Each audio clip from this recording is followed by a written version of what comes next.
Le pouvoir du silence. Le silence, il est pour toi. Quand tu es dans une relation qui ne va pas avec tes principes et tes valeurs, tu décides de mettre un terme ou une pause. Avant de commencer le processus du silence, pose-toi les bonnes questions. Ton objectif est que l'autre personne te manque ou ton objectif est de retrouver ta paix. Le silence n'est pas pour l'autre, il est pour toi. Ton contrôle interne. Ne pas contrôler, mais se choisir. On échoue souvent dans le processus du détachement avec le silence parce qu'on veut contrôler.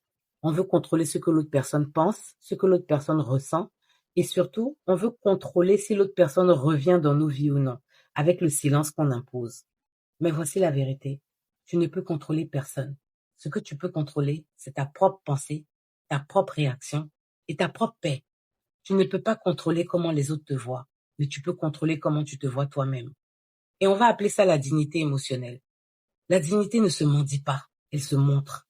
Et la manière la plus puissante de montrer ta dignité est de ne pas justifier ta valeur, de ne pas poursuivre ceux qui s'en vont, et surtout, de ne pas essayer de contrôler ce qui n'est pas sous ton contrôle.